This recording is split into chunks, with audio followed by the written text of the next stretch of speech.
recognize some faces from the last time we were here when my colleague Liz Morningstar was presenting. And let me say hi to all of those of you who we haven't met yet. I'm Mimi Hall, and I'm the operations manager of the Boston Public Market Association. We are the group that's working on getting a year-round permanent market here in your neighborhood. I myself have been working on this project for about 9 years now, since I moved back to the Boston area after being away for a while and being inspired by other markets. And I've been working as an employee for the past 4 years. And we're just going to give you a little brief overview, and Michael Grant, who's with our architecture group, Architera, is going to walk you through some of the why and the how of the design that we've put together. So when you think about a public market, I'm sure a lot of ideas come up in your minds, you know, with people who've traveled around, you've seen them in different places. What sets that apart from a Whole Foods, let's say? You know, what's different from that and just a really amazing food court? What really makes it different is that it serves a public good, and also it's a conglomeration of owner-operated stalls and stands. So you really get a great sense and texture for an area. And that's what we're trying to bring back here to Boston. Can we just go to the next slide? Great, thanks. So a little bit about our organization. We were founded in 2001. It's a completely all-volunteer board. We're a 501c3. We currently operate as a nonprofit, and we will continue to operate the market as a nonprofit on a break-even basis for ourselves. Our board has agricultural expertise. We've got lots of culinary expertise, as well as quite a bit of philanthropic help and real estate help as well. And we have 4 professional staff members. I am one of them. And then we have Liz Morningstar, who is our CEO, and then we have 2 other full-time employees, and quite a few amazing contractors that we're working with, many of whom we're working with pro bono right now because they see the importance of this project. So far, we've raised $9.2 million to date. I think that may have ticked up just a little bit last week. And we are soon going to be breaking ground on that ground floor at 136 Blackstone Street. I'm sure most of you guys are familiar with that building. We're going to be moving right into that ground floor. Next slide. So, as we walked in here and I was listening to the different people talk, one of the most exciting things for me about this project is the history of it, and the fact that we are bringing back a public market in a way that Faneuil Hall used to serve that purpose. But what's great about it is that we are not starting from scratch. We've got Haymarket. We've got our Haymarket right there that's been holding the torch of this booming market district that once existed, which maybe some people in the room remember what market days used to be like. And I think we're really going to bring that back on Fridays and Saturdays. We're talking quite a bit with Haymarket about how we can be really good neighbors to them and work well with them. Now, there's a couple of things that distinguish us from them, and I should just get into that briefly. We're going to be selling all locally sourced produce. That's part of our mission as a market. So everything will either be grown or produced primarily in Massachusetts, and then from the rest of the New England states. We are in partnership with the state of Massachusetts on this project. It's a Department of Transportation building, and we are getting $4 million from the state of Massachusetts for the economic incentive this will give the agricultural community.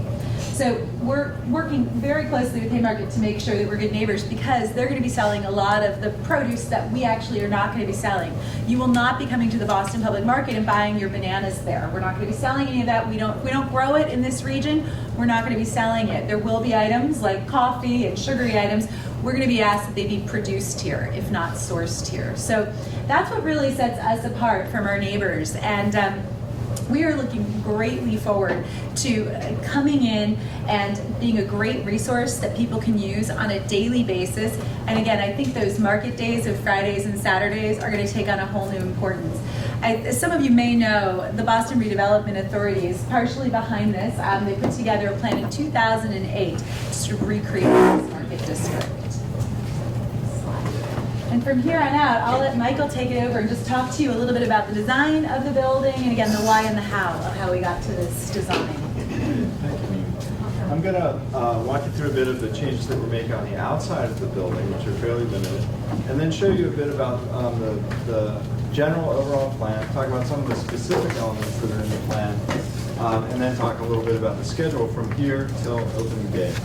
So what you see here is a view of the buildings known as Parcel 7, the DOT-owned building where the new market will be located on the first floor. This is a view from the Greenway. So this is Hanover Street crossing, and this is the Greenway coming across. And a couple elements that you can see right away are new signage that marks that prominent corner.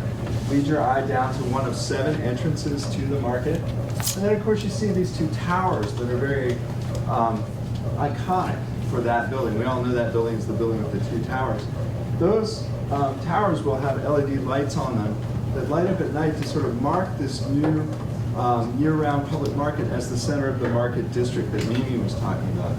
It's the year-round indoor market, but it's the center of a market district that includes outdoor markets that go all the way from City Hall Plaza and across to markets on the north end side of the Greenway. So those and the new signage will mark the presence of the new market in the city. Next slide, please. If we swing around, if we come down Hanover and we look at it from the City Hall side, so this is the southwest corner, and this is Congress Street going up. This is also one of the prominent entries to the new market. And that too will be marked by signage up at the top that will be lit at night. Fairly simple brushed aluminum lettering mounted to the building. But there's one other element here too, which is this entrance, which is aligned with the Union Street pedestrian path, is also going to be signed for the Boston Public Market, and also let people know that the parking is accessible from that entrance. Next slide, please. So here's the plan of this building, and of course this building includes a lot of different kinds of programs. It's got the Haymarket Tea Station, it's got ventilation stacks. This is the Haymarket Tea Station. It's got ventilation stacks venting the Central Artery Tunnel. It's got air intake for the Central Artery Tunnel. To orient you, you've got the Greenway on this side, Hanover Street below, Congress Street there, and New Sudbury Street across the top. So in the space between these existing elements is the new Boston Public Market. And I'd like to point out 4 primary elements that will make up the new market. At the center is the Market Hall. That's about 18,000 square feet of vendor stalls. One of the main goals was that it be an authentic market and it be flexible over time. So you really get people who grow the produce, who make the products that are being sold there, just as you would find at a farmer's market. They're selling the products. To make that happen, it has to be flexible over time so it can change. And what you'll see is that it's got infrastructural pylons that bring plumbing and electrical power to those stalls. But other than that, it's an open stall. So what you really see when you come in, it's an open hall, that is. So what you really see when you come in is the produce, the products that they're selling. Now, in addition to that main central space with the 45 vendors, there are 3 anchor spaces, as we call them. There's a culinary education center that's primarily going to be for cooking classes. It's also going to be a space for demonstrations so that vendors, if they want to give a demonstration during the day, when customers are there, they can do that. And then less often, but occasionally, the space can be used also for catered events. So for dinners, or for business events, or for community events.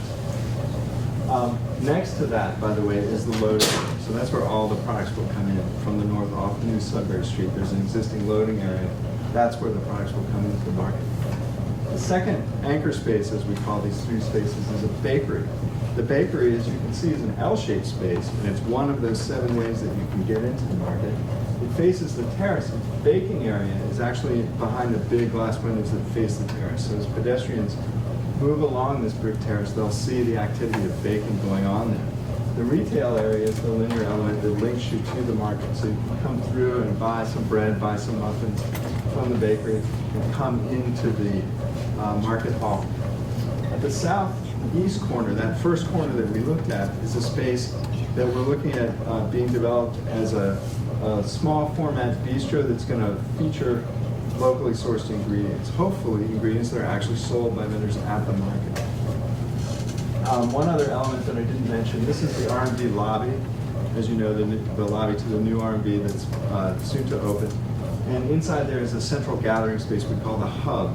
That is within the market hall, but it can be used for discussions, demonstrations, or just for loose seating and gathering. Next slide, please. So let's go ahead and go in and see what the look and feel on the inside of this market will be. We mentioned that our goal was to really have it be the produce that was being sold that's your primary experience. So what you're doing is you're coming in off that second entrance that we saw, the one on Congress Street and Hanover Street. And you're coming up onto a new raised floor that's going to provide the space for all the plumbing infrastructure that serves what are actually 92 rental modules. So you've got about 45 vendors, each renting an average of about 2 market stalls. So here's a market stall. These vertical elements are those infrastructural pylons that will let them plug in sinks, plug in power. And then overhead, you've got a utility canopy that carries the LED lighting that will illuminate the vendors' products. Next slide, please. As you know, the building is partially a parking garage. You can see the existing parking deck up above these canopies. So the canopies are what will give it that sort of market hall feeling, but much of the existing infrastructure will be visible beyond that. The lighting is from both the adjustable spotlights that will light the products and also from reflected light that will shine up on these canopies and give ambient light.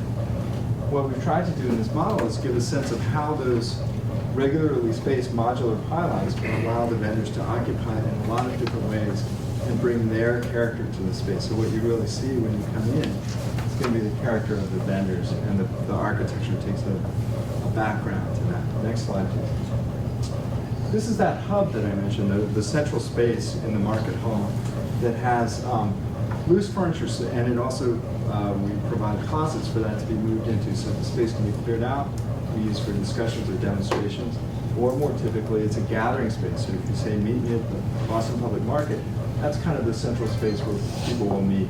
It also has an LCD screen that will allow programming by Boston Public Market Association. It will give you background on who these vendors are, where does the food that they grow come from. It might have interviews with the vendors or other programs focusing on local or regional food. Next, please. Here are some images of what those 3 anchor spaces that I talked about might look like as they're developed. This is the demonstration kitchen. We're up at the front of the room, and many of you have probably seen teaching kitchens, and that's how this is developed. So at the front of the room, you've got the place where maybe the local chef who's giving a demonstration, maybe they have a new cookbook out, and then you've got tables that can be arranged in a flexible way. And the windows that go by Congress Street, you get the view of the demonstration that is the same view as the audience gets. This is that small format bistro at the Hanover and Greenway entrance. And then these are 2 glimpses of how we imagine the bakery might be developed. This is the retail arm that links the brick terrace with the hub. And then those are those windows that I talked about that you would see the baking going on inside the bakery. Next one. Close-up of the demonstration kitchen with its front of house. It also has a catering support space behind the front teaching area. Next slide. This is that area at the southeast with the restaurant. Next, please. And then the bakery that we talked about with the layout. Of course, the actual vendor who's going to operate this when they're chosen by Boston Public Market Association will build it out to suit their specific needs. But this gives them an idea of what it can support. Next, please. Finally, this is a view from, if you went through the market from where we first entered it and came out at New Sudbury and Congress, you'd see a smaller sign signing that demonstration kitchen. Next, please. Okay, so thank you for letting us show you a bit of that. How are we going to get from here to the grand opening? There's really 3 main steps. The architectural team has finished what's called design development, which means we're in the last stages now. We're in the construction documents phase. And we're also working on the permitting aspects of the project while we're doing that. So we're meeting with plumbing inspectors, building inspectors, and the health division as well, so that things will go smoothly when we get to the actual permitting of the project. The construction documents are moving quickly towards their completion in mid-June, when the documents will be bid out. And then construction will start in August 2014, so getting close now. That construction process will lead to a grand opening by the summer of 2015. So that's the schedule from here until the opening of the March. I think that's all we have. Thank you very much. If there are questions, I have a quick question. we'll do our best to try to Yeah. answer. I have a quick question. As you guys have done a study on how the market, how you're going to develop the market, has anybody taken the time to see what impact would this have on our local grocers, bakeries, restaurants, and the economy of the North End? Because it seems to us that we're going to have on the gates of the North End something that we've been providing to our community for many, many years. Yeah. And my question again is, on all your studies, has a study been made on how are we going to affect the lively community, working class community that has been feeding and catering to their neighborhood with bakeries, grocery stores, butcher shops. Again, all those folks are competing with supermarkets, with discount prices, with this and that thing, and we're losing our local commerce, if you wish. How would this affect local commerce? That's a great question. I know the answer to the question is the study has been done, but I think Mimi can speak to the actual Yeah, I'll be meat happy. of the study better than me. Exactly, I'll be happy to talk about that. So that was one of the first items on the list for the city of Boston and the state of Massachusetts as well, when the initial studies were run by the city and the state and also by ourselves. And what we found, what was run was a Huff gravity analysis, which basically looks at a fresh format grocery specifically, because that's primarily what this is going to be. And those studies showed very clearly that the other, and this has been shown in other market districts too, that the other businesses in the area benefit greatly from. How so? Because it's a new population that's coming into the area. It's an attractive, it's a magnet for people who are interested in food to come in through the area. And So people are going to go to the market and they're going to walk over to the local grocer and buy their groceries here? correct, because remember, we're not selling any grocery items such as toilet paper, paper towels. We're not selling lemons, limes. The best-selling produce item in any grocery store is bananas. We can't sell bananas because our farmers don't produce them. So this was actually very critical in nailing this down with our friends at Haymarket next door, because obviously they were very concerned. And I can tell you what the studies show very clearly is that we benefit from Haymarket being there, and they benefit greatly from us being there as well. Where is the study available? The study is available. You can see a version of it. The city has a study that's available. I don't know if you'll be able to find that easily. The state has their study that's available on the Mass Department of Agriculture site. And then you can go to our website, bostonpublicmarket.org, and look at our business plan and see the study there as well. That's the most recent one. It's a good question. It's a great question. As the architect, our introduction to the project was our research that included researching on the document that Mimi's talking about. And what's interesting is that the BRA conceived of this project as a study initially, and their goal really was to help Boston and the region. And of course, Boston Public Market Association is a nonprofit. So the goals are to be beneficial to the abutters and to the city. Well, we find here in the community, for those of us that have lived here for many, many years, many who have had their families here for generations, that competition in a large scale affects our local grocers and our local businesses. And, we've lost many of them. So I'd like to see how many more we get since you're going to be here, and that's going to promote local businesses. I'm doubtful of studies that are one-sided when government wants to put something together with the help of others and use up taxpayer money. But, we can have a study that says the complete opposite. Well, I guess we'll have to see. Thank you. You're welcome. I've lived here 17 years, but I'm originally from Seattle, which Great market. rather famous market. And just to speak to that, in Seattle, the Pike Place Market, which you will probably know, was its own entity, very similar to what you've designed here. And now it actually supports a market community probably 4 blocks in any direction from it that are entirely dependent on Pike Place. And it draws in an incredible number of tourists who spend, those businesses, there's some really high-end businesses that would never have made it in Seattle without. Yeah, we are two completely different cities. We're the oldest neighborhood in the country. Seattle is a very new city, so I'm sure that there's some differences there anyway. I will say the market is in the oldest, most historic part of Seattle. So not exactly. it's apples to oranges with comparing any one market to another, but it is consistent that the economics of the area do benefit from public markets moving in. Philip, I have a question for you.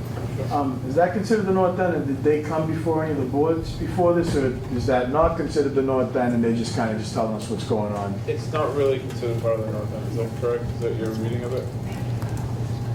Yes and no? I mean, does anybody have what kind of? I mean, were they supposed to come before the boards and say, we're opening up a restaurant, we're opening up, excuse me, a restaurant, we're opening up a bakery, we're doing, It's not- do they come before the boards like us local people have to come before you and be asked about our signage, parking impact, lines outside the door, how's it gonna affect this, garbage, all that? Do they have to do that, like we have to do that, or they just go ahead and open and everything's Yeah. cool? No. They're not part of our neighborhood, so we don't have Okay. jurisdiction over it. All right. But the project is, it did undergo the BRA small project review, and we have given quite a few presentations similar to this one in front of North End community groups and tried to do outreach. For example, we did it at the new North Bennett Street School. We also did it in this same venue to one of your sort of sister organizations here in the North End. So there has been a fairly extensive public process, including the BRA Small Project Review, which reaches out to many different groups, community groups, but also the Boston Historic Commission, zoning, and other groups as well. Any other questions? Yeah, I have a question about, Mimi said that, excuse me, Victor Bryan, Atlantic Avenue. The producers and growers would be primarily in Massachusetts and then in the New England states. Why would you branch out into the New England states if this is a Mass Department of Agriculture sponsored project to which they are contributing at least $4 million? Right. It's a good question. The answer is that we want a successful market. And wherever we can source the best vendors from the Massachusetts region, that's going to be our priority. There are some categories where we could really benefit by bringing in some other New England products, such as there's some amazing Vermont cheeses. There's some great year-round growing going on just over the border in New Hampshire, where they have the capacity to keep their shelves full for the entire year throughout the winter, so we can have tomatoes that are grown in hothouses nearby. So when we're weighing out, for instance, with a Massachusetts vendor who doesn't have year-round capacity, similar standards to someone who's just over the border in New Hampshire, that would be the case, Victor, where it's going to be a scoring system, and if they have year-round capacity, that's going to be important for the overall success of the interior marketplace. So that would be one example there. It will be primarily Massachusetts producers. Go ahead. May I respond? That can relate to a certain extent to George's question. That is, if there's something that you can't sell, perhaps North End markets can sell it instead. Absolutely. No, I know, but it's funny that we're gonna use Massachusetts taxpayer money to promote other states around us and sell their products while we're trying to take business away from the people that are already selling products here in the North End that have been doing it for over 100 years. That's my point of view, and you have yours, I have mine. That's my point of view. Thank you. All right, thank you guys for coming. Okay, thank you. All right, thank you.